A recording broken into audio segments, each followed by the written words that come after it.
Hello Internet, and welcome back to Financial Journey, a channel dedicated to all things personal finance. My name is Alex, and I'm back again to bring you more of the financial education that I never received growing up. So when is the right time to begin investing? Let me know your thoughts down in the comments below. Is it after you graduated college? Once you get that next promotion and have just a little bit more money?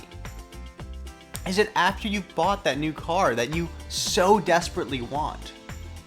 How about you own a home, bought and paid for? Regardless of your age, if you haven't started already, with this video, I hope to convince you that the correct answer is today. Now, this channel is not going to give investment advice. I'm just some guy on the internet after all, and you do need to do your own due diligence to identify the investments that are right for you. But this was the biggest mistake that I made in my own financial journey. Since the end of the financial crisis in 2009, the stock market's S&P 500 index has more than quadrupled in value. During this financial boom, I was basically living paycheck to paycheck, and what money I saved was steadily losing value in my bank account due to inflation. If I could have invested as little as $100 a month from the time I graduated in May of 2008 until today, despite the market crash in 2008-2009, I would have more than doubled my total investment by today, a gain of nearly $19,000. Obviously, if I would have invested more, these gains would have just increased. What I hope to impart to you here is this. The earlier you begin to accumulate money and invest, the more time your money has to work for you. Time is the most powerful and most fleeting asset that we all have. While the stock market certainly has its ups and downs, as do most investment mediums, over the long term, the stock market has averaged between about 7 and 10% growth annually, depending on exactly how one calculates and whether an adjustment is made for inflation. Inflation being, of course, just a measure of how much buying power your currency has compared to the previous year. So what does this mean for you? For example, an 18-year-old has time on their side and can be very aggressive in their investments. They can ride out any volatility these higher risk investments may have. Even if their investment were to drop 50% in value tomorrow, it doesn't matter. They might have 30 or more years left for that investment to recover and continue to grow. Without even considering dividends, since the Great Depression, the S&P 500 has never shown a negative return for investments of 15 years or more. Whereas, if you look at investments of 5 to 10 years, there have been negative years 21.5% of the time for 5 years and 11.7% of the time for 10 years.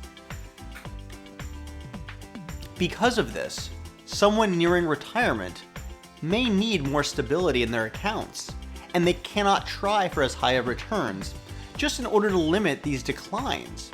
Presumably, once they retire, this money needs to last them the rest of their lives, and if they're not careful, can be depleted as they spend it. In the example above, if we assume this 18-year-old can manage a 10% annualized rate of return, more or less what the stock market has averaged over the long term, every dollar he can save would be worth about $88 when he retires at age 65.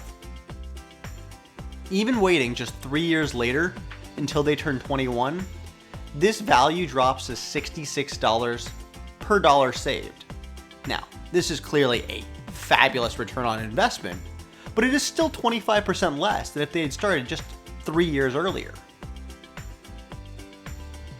Even though investment aggressiveness normally does need to decrease as one gets older, where you shift some investments into more consistent, stable options, things like bonds, for the sake of comparison here, we're going to go ahead and keep the rate of return at 10% annually. At 30 years old, rather than anticipating $88 per dollar saved, we're down to what is still a very respectable 28-fold return on investment. If one waits until they're 40, every dollar saved is worth a little under $11 at age 65. Even if someone were to begin saving at 50 years old, compound interest at 10% annual rate of return can quadruple the investment by the time they reach 65. Overall, we can estimate how much an investment will grow using what is known as the Rule of 72. This rule states that the number of years it takes for an investment to double in size is approximately 72 divided by the annual rate of return. So, an investment making 8% annually will double approximately every 9 years, whereas one making 12% annually will double roughly every 6 years. The younger you are, the more you can leverage time to grow your savings. So, no matter your age, it's better to start now and give your investments as much time as possible to grow. Time is a resource that none of us can ever get back. But I hope this video has convinced you that no matter how late you are starting to prepare for your future, it's always better to start now than let time slip away, and with it, potential gains. Thank you so much for watching this video. If you enjoyed it, or if you learned something new, please leave a like down below and leave me a comment to let me know what other topics you'd like to hear more about. If you know someone who could benefit from the information contained here, please share this video and consider becoming a subscriber to continue this financial journey together with me. As always, check back soon for new videos. I'll see you in the next one.